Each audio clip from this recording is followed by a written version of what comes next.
Let's talk about being inside of the system, which is prison, and you got COVID-19. How do the prison handle the situation with COVID-19? I can only tell you from my perspective because I spent 3 years and 4 months inside of the federal system. And the last part of that, I came down with COVID. Okay, so I got out December 2021, December 1st actually. And round about the end of September, I came down with COVID. And I spent the latter part of that in isolation. But let me explain to you how that took place and what did the officials do with that. I came down with COVID, and then I wasn't tested, so I had no way knowing when I had COVID. I came down with what you would say, a fever, and then it kind of got hard to breathe, stuff like that. And I was living in a dorm.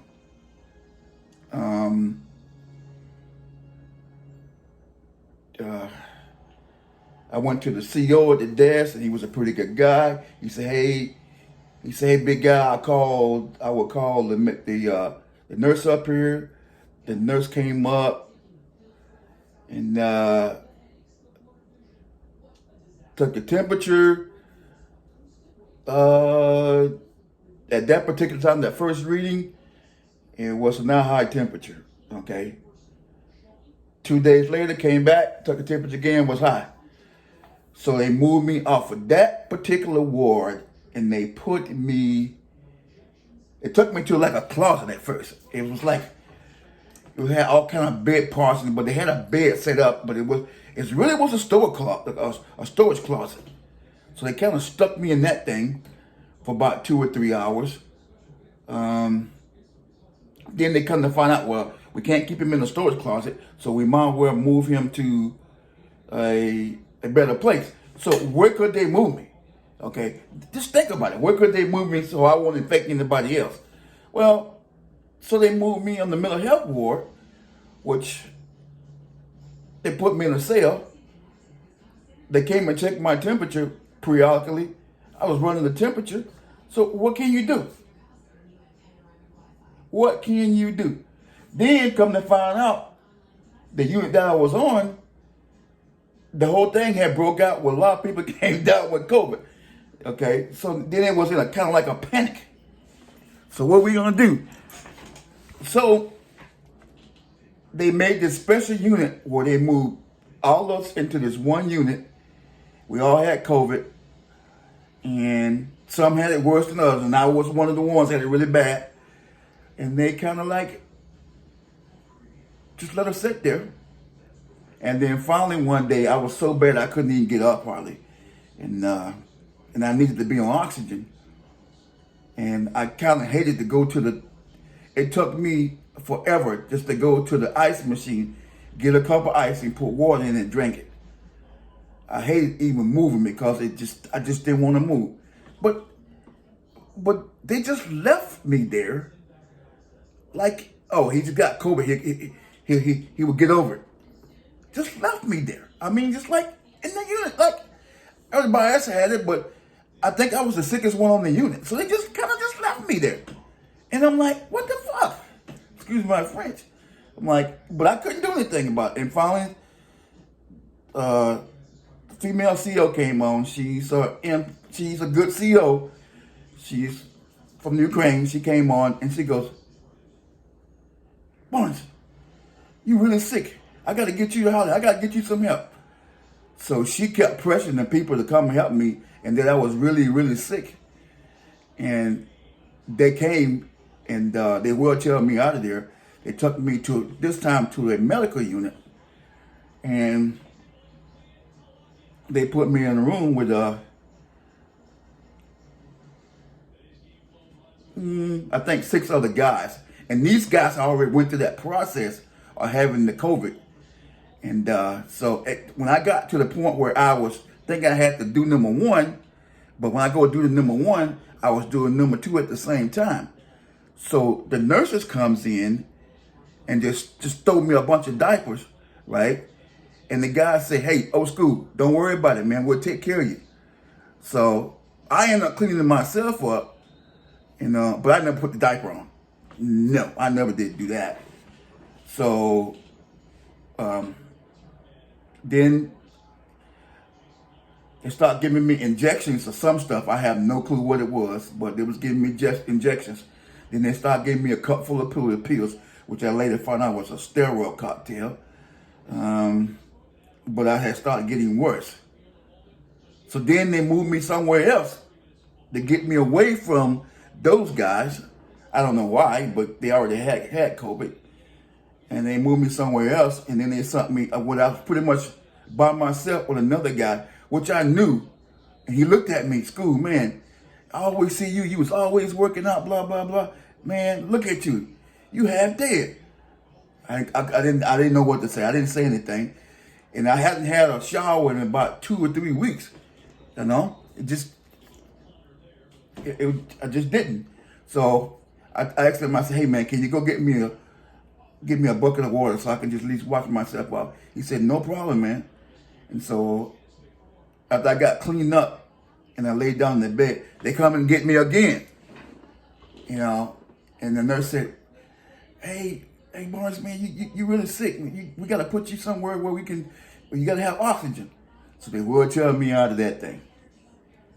And then I got up I went into an isolation cell it's a medical isolation cell, what had the oxygen hookup. And that's where I stayed the majority of my time. But I can't remember too much of that stuff. I know it was getting around election time, and I didn't find out who won the election until weeks later. So because I was in and out of it, I couldn't really comprehend too much stuff.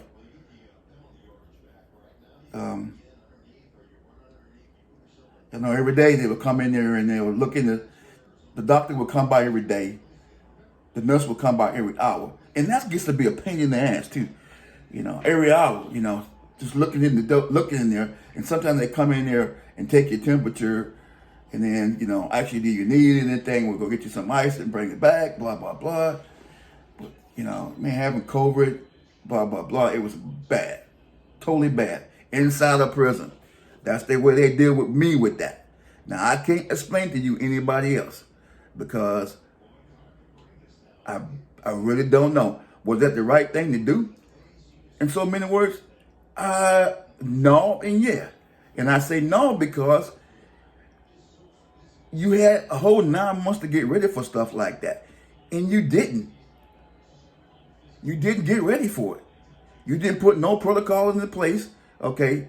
COVID was out a year before, okay? And other institutions had all these high rates of death inside of their institutions.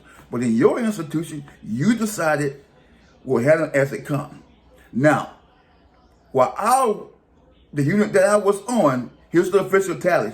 The unit that I was on, 37 came down with COVID. 37 came down with COVID. Okay, out of the 37 that came down with COVID, 10 was critically ill. Out of the 10 that was critically ill, 3 died. 3 died. One was on the right hand side of me, and one was on the left hand side of me. And there was more than that died later in the outside hospital. And so when December 1st came and it was time for me to get out of there, when I left, they gave me a copy of the medical records. And I kind of looked into my medical records. And all it says that I had COVID. It didn't say anything about what kind of treatment they gave me. Nothing at all. No kind of treatment. So now you tell me, what were you trying to hide?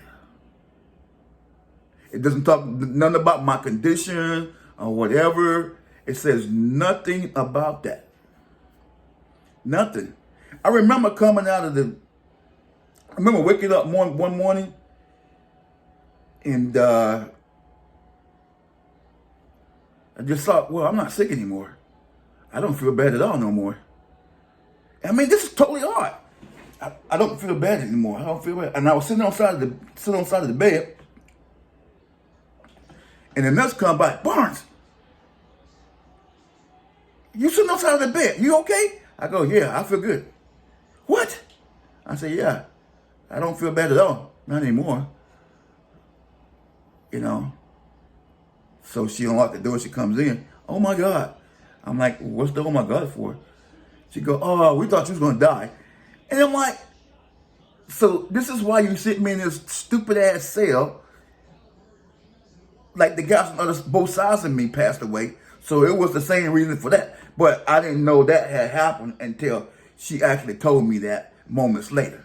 But then I confronted her with that part of it because, you know, I'm thinking, why would you do something like that? Why would you, I mean, you lay people out there, pastor, just to die instead of doing all you can for them? Well, I think they did all they can because they couldn't do it anymore. Okay, but it's the process. It was the process. All the crap you had to go. It's just like playing a damn baseball game. Okay, you got to go to first base before you can go to second, and you got to go. Then you got to go to third, and then hopefully you can make it to home plate. Bull crap. Totally bull crap. Come to find out, after all that, you know, they do a full lab workup on me, and the kidney was almost shot. So I'm wondering, what come they keep giving me blood tests for? Why come they keep giving me blood? Didn't tell me nothing. Just kept sending me back, taking a blood test, and I'm like, what the hell? And so finally, I went down there and I asked the nurse practitioner, what is going on? You keep giving me these blood tests like every other day here. She said, well, your kidneys are almost out. You're like 21%. I'm like laughing, I'm like 21%. I wonder how that happened. COVID. Come to find out, had severe lung damage. COVID. Totally COVID. I could take care of myself so good because of diabetes. Couldn't do that no more because of the lung capacity. Okay? Then the heart problem became even worse. COVID. I'm telling you, COVID inside the institution is not ideal. Okay? Totally not ideal. Some would say they do the best that they can. And I wouldn't argue that point. To my point. Okay? I wouldn't argue that point. But the thing is, you know, what are you trying to hide? You know the guy had COVID. You listen to his records, but you don't state the kind of treatment that you gave him. So what are you trying to hide there? To me, that's a problem. And I think all across the Bureau of Prisons, you have staggering numbers that people was actually dying. Thank God I'm lucky. Okay, I'm just pretty lucky. All right? I just don't understand how a big institution, a big agency like that can kind of like drop the ball.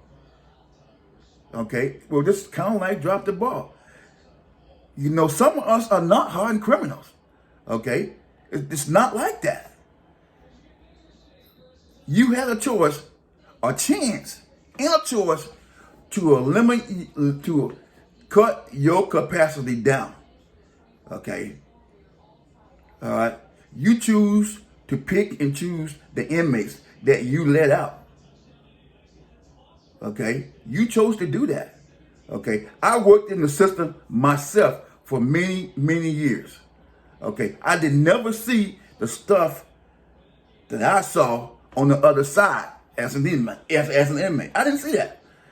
But once I got on the other side, I began to see things. What you locked me up for you sent me to prison for, it happens every single day inside of any institution. Okay? I'm not justifying anything, but I'm just saying that's what I saw. SEALs that came and told me, they put you in prison for that? Yeah, they did.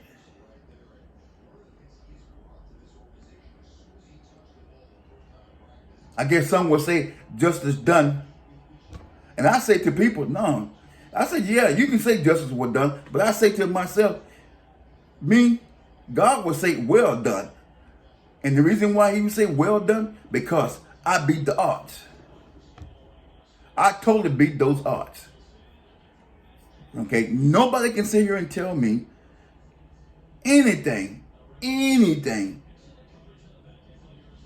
about the system and how the system works. Because I know both sides of it. Totally know both sides of it. You know, I'm not going to question anybody's, any other people that gets on here and they make videos about being incarcerated. I'm not going to question what they went through because it's an individual thing. Okay? Totally individual. It's got nothing to do with, well, I can say it got something to do as a whole, but prison life is generally what you do. Okay? It's what you do. Number one thing in prison, if you don't have money coming in, then you got to hustle. Okay? You got to hustle. All right? You got to hustle. And I say this, I'm saying this, you got to hustle. Okay? Now, wherever you generate your hustle is, I don't know. Okay? But you have to figure that out. You know, I see people wash clothes. I seen people steal crap out of the mess hall, and that's big business there. You know, if you can get it out of the kitchen, that's big business. Okay, I seen all kind of hustle. Okay, and let's get one thing straight about sexual orientation. Okay, you know, I don't believe in that crap you gay for the state. Don't believe in that. If you wasn't gay or had any of that crap in you before you went in there, you're going to be just fine because you're not going to get into that. Okay? You just don't do it. All right? And let's talk about the shower situation, especially in the Bureau of Prison. The showers, 1 minute at a time. 1 minute at a time. Individualized, private. It ain't just open thing where everybody go in there and see everybody naked. That's out. That's none of that stuff. You don't see that. So people make a big deal out of that. Oh, wow, you dropping the soap? Well, yeah, I drop the soap all the time. Pick it up. Nothing to it. Okay? You mind your own business, you're going to be good. Okay? You don't get running around there with no gang affiliation and all this kind of stuff. Sure, you're going to see in the dining facility, blacks on one side, whites on another side.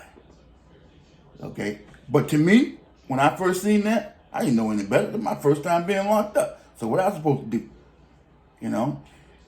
It's going to take somebody to actually school you, to tell you, to get you familiarized with prison. Because it's a new environment. And at my age, oh my God, it was totally, it was unbearable at first. I got to the point where I didn't go to the kitchen.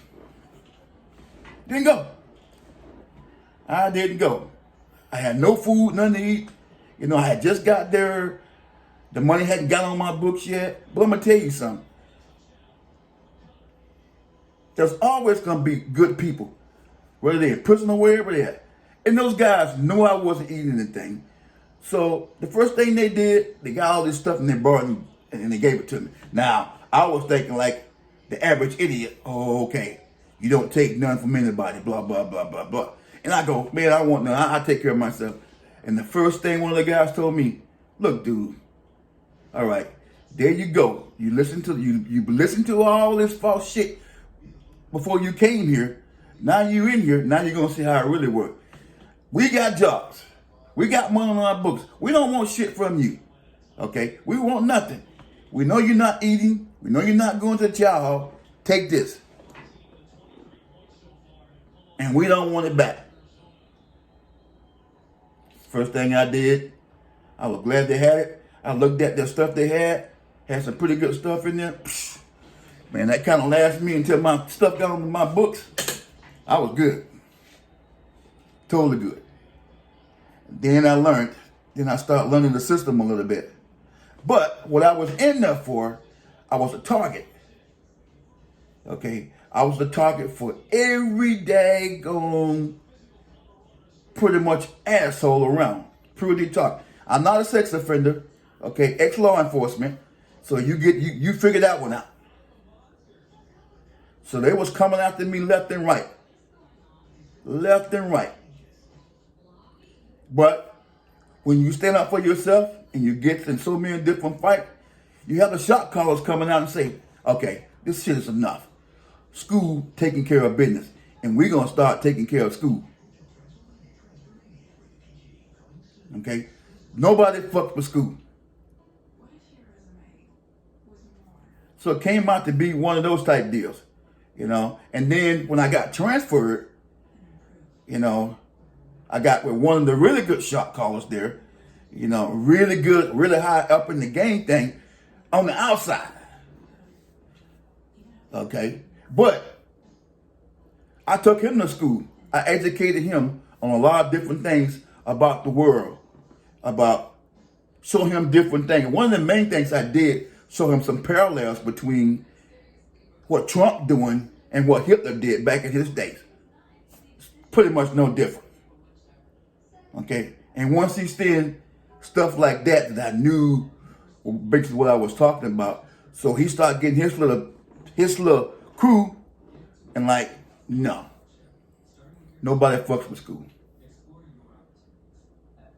You know? It got to the point where, you know, TVs are a big commodity in prison.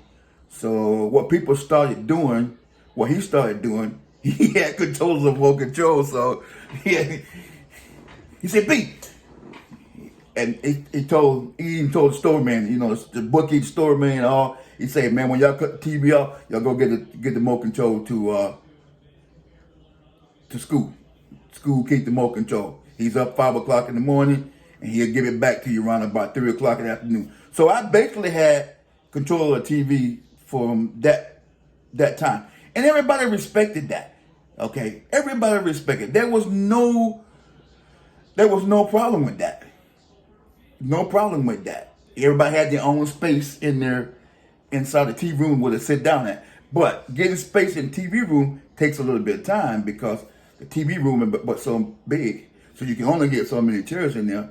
So that comes on a first come, first served basis. So if you've been there for a while, then you got your chair. When somebody leaves, then you got to claim that spot. Okay? If you don't claim that spot, somebody else claim that spot, you just out of luck. I mean, that's just the way it works. But I kind of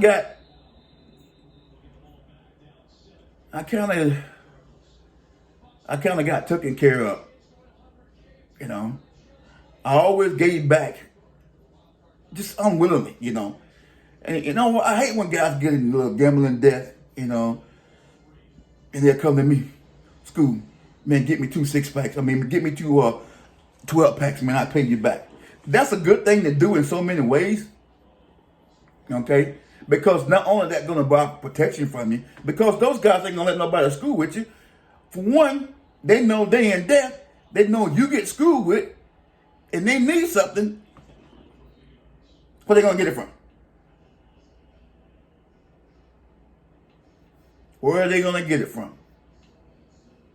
So yeah, they pretty much, you know, even when I go down to rec, inside rec, the TVs, Everybody know. The first TV, that's school's TV. He's got a certain time that he watched the TV. Nobody messed with that.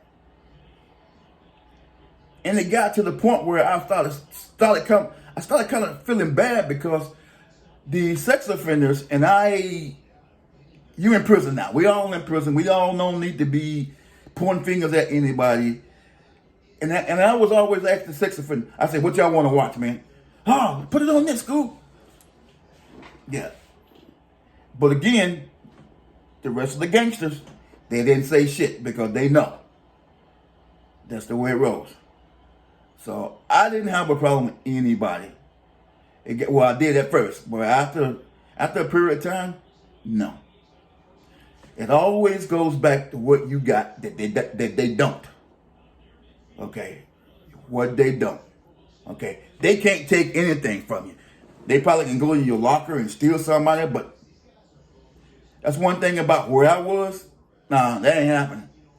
I used to leave my locker wide open, and guys just get mad at me. "Scoop, what the hell are you doing? You leaving your locker wide open?" Who gives a shit? I just buy more. Until one guy stole a book of steps out of there, and that's all he stole was the steps. So I kind of got pissed at that, and we pointed him out. He gave him back. He just put him back in the locker. Like we didn't know who took him, but he was about to get his behind whooped. Yeah, but some things you don't realize. You see here people see here on the outside, and they quick to judge a person who's locked up. So when you're locked up, you're a low piece of scum. You this and you that, and I had those same sentiments before I got locked up because I worked on the other side. Okay, I worked on the other side. As many times as a CO had came and got in my face, and another CO had to come and say, "Leave him alone. He ain't on that. Leave him alone. He's not on that." So, oh my God, I can tell you story after story. It's just, I have nightmares today about certain parts. I just can't see how people can just become gladiators, what I call them gladiators, because they put locks in a sock. You put the combination lock, they put them in a sock. They're gonna go to their partners and get 2 or 3 combination lock, and they're gonna put it in the sock. Okay. When you get in a fight that's when you get in a dual fight. When you both agree to fight each other. Okay, that's one thing. When you both agree to fight each other, okay, then you got outside guys looking to make sure the CO ain't coming. So you go get as many padlocks as you can, and you put it in a sock. And the face is off limits. Anywhere else on the body, it's okay. But the face is off limits. When I see stuff like that, man, I'm like, what the hell? What the hell? It's one thing, it's another. Okay? You don't know nothing. You're green. 3 years and 4 months, I knew nothing. I thought I did, but I knew nothing. I seen guys, and they became really good friends with me, was locked up for all kind of stuff. All kind of stuff. I think I became really good friends with a couple lifers. And every day I used to ask them, how do you do this? How can you, tell me, explain to me, how do you do this? How? Please explain to me how. They say, "School, you don't have to worry about it. Okay? You came in with short timing. This is what I got to look forward to. So I make the best of it." Okay? Make the best of it. And one of my friends, he had no legs. Both of his legs had been amputated because of diabetes. And he had his wife on the outside sending him money all the time. And she passed away. And so he he became a loose cannon in so many words. So, and I was like, okay, give me your commissary list. Tell me what you need. Man, I don't need you to get a goddamn thing for me. I can take care of myself. Okay, he went back to that old prison mentality type thing. He didn't want people to feel sorry for him. You know, and I used to get him all the time about not wearing his legs. Wear your damn leg, because I'm not going to keep pushing you around in this damn wheelchair. Okay? But you can push yourself. But if you had your legs, you can walk behind your wheelchair. That's learning yourself to walk. Yeah. So, I didn't see him for a while. And I kept asking people on another unit, because we can't just barge on people's units. And I asked a couple of friends up there, I said, man, you see no boy? You don't know? I don't know what. He died. What? I just was talking to him. He seemed to be okay to me. No, he's gone, man. He died. So what'd I do? Nothing. I couldn't do anything. I couldn't do nothing. I went talking to people that worked up on the unit as orderlies, and then I said, why y'all didn't tell me that old boy died? School, man, we thought you knew. You didn't see it on the daggone computer? Yeah, because when an inmate dies, there, you know, that's a medical facility. They actually put it on the computer so everybody can see it. There's one good thing about what they were doing. You know, and then they were having remorse service for them. But again, I cannot tell people, I cannot go in detail about my incarceration. It's because I can go in detail, but some things you just can't explain to people because they will not get it. They will not get it. Not at all. You know, they just like, oh, okay. The little things that make a whole lot of sense to people like me and you and everybody else. And the things you do, you can do on the outside. You can't do in that. You can't have it. Just by eating a loaf of bread, having one slice of bread. Okay? One slice of bread. Maybe two. You want to make you some tuna fish or whatever. You better get used to eating tuna fish and crackers. Tuna fish and crackers. Unless you got to hook up to the kitchen. Okay? Matter of fact, let me tell you my little kitchen story. In prison, where I was, okay, if you don't have a job, if you don't go out and find a job, they putting you in the kitchen. Okay? They going to stick you in the kitchen. All right? So, I think after 2 months of being there, they stuck me in the kitchen. Okay, everybody on that compound had known what I was in prison for. They already looked it up, had one of their friends look it up back home. Or their girlfriend, whatever. Everybody know what I was in there for. So I goes in the kitchen. They put me on the serving line. So I'm working the serving line. Very first day, working the serving line. So you have to clean up the serving line and take all the water out of it, clean up the whole mess, all that kind of stuff, clean up the floor. It really doesn't take that long, okay? So, but you do it together as a team. So, my very first day of working there, they knew what I was there for, so they just vanished. So I'm cleaning up the line, and nobody's around. And I'm like, what the heck? So I didn't say anything. I'm just going along with the thing. I say, that's the way they want to play this, so I just do it. So the CEO says, Barnes, what are you doing? I go, I'm cleaning up the line. He says, where everybody else at? I go, you know why they're not here. He says, okay. Second day comes around, back cleaning the line.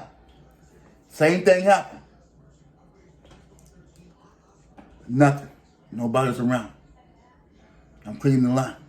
CEO yelled at me again. Barnes, where's everybody? Don't know. I don't know where they at. So, third day comes around. Barnes, come here. Sit down. You want me to go get you some Let me go see, can I find you some food from Officer's Mess? And then maybe you like eating that better than that old junk we just served. So he goes over to Officer's Mess, right? Which was already closed, but they got the leftover stuff in the fridge. Like they had barbecue ribs and some other kind of stuff, and stuff that we don't get, like in potato salad. So he threw a whole bunch of stuff and piled it on the plate. And he gave it to me. He said, eat that. He said, rest of you MFers, get on the line and clean the goddamn line. And so they looking at me like, oh, this is the way you're going to play that. And then they act like, oh, now you're mad because he seen what you guys were doing, so you're going to get mad at me. I said, ain't got nothing to do with it. I said, but I tell you this, though, if one of you MFers want to come over and you want to talk about it, okay, we can talk about it. But it ain't going to be no talking. And they said, well, kind of shut up. So then one of the guys came over and said, he said, Barnes, man, I'm sorry, man. He said, I should have known better. I know better. I'm better than this. I said, well, you don't have to explain anything to me. He said, from now on, I will never do that again. And he explained to me, he said, I only did that because they said they weren't doing it, not because of you, because of something else. I go, no, they were doing it because of me. He goes, yeah, I later found that out. So, the little bullshit like that, you know. But after I started getting sicker and sicker, they kind of took me out of the mess hall. And then once I got really sick, they shipped me to the medical hospital. Well, medical unit, excuse me. And then that's when I really learned how to actually learn the system from other inmates, because I was with all levels of inmates, low, medium, high, you name it. We were just all mixed in together because it was a military facility. But the majority, they didn't, for some reason, if they could help it, they didn't mix a high with a low, like on the dormitories, like deal. They didn't do that. They tried to keep all the highs on somewhere else. But sometimes it didn't work. But then I learned a lot of things about the streets that I didn't know, especially when it comes to illegal narcotics. Those boys took me to school about illegal narcotics. You know, but you really couldn't help it, because if you sleeping right here and you got two guys over here talking about it, you heard everything they say. So it was one of those deals where you just know, okay? And to the life of me, you know, when somebody get busted for that inside of the feds, you know, you're not getting anything less than 10. Okay? None less than 10. In some cases, none less than 15. Some in there for life. Just because of that. Conspiracy to do that. They ain't catch you with nothing. Just conspiracy. So I learned a whole bunch of stuff. And when I came on the outside, I developed a I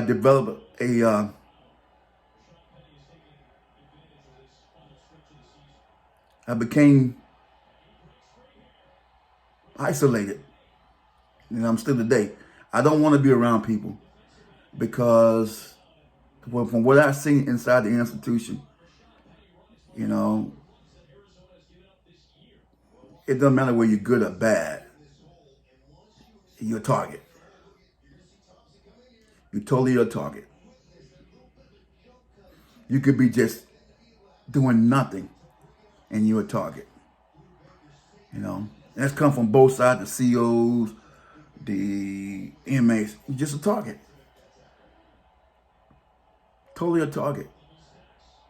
CO can have a bad day and then get up in your face and pretty much push on you and blah, blah, blah, and then write you up for it, and then you sit in the hole.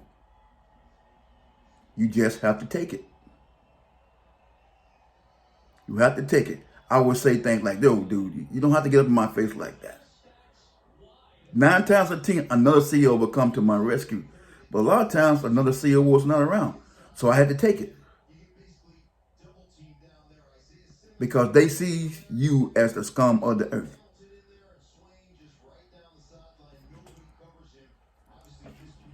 They used to say all the time, well, you're not in prison for pushing a baby carriage. No. Not. So I just don't want to be around people, man.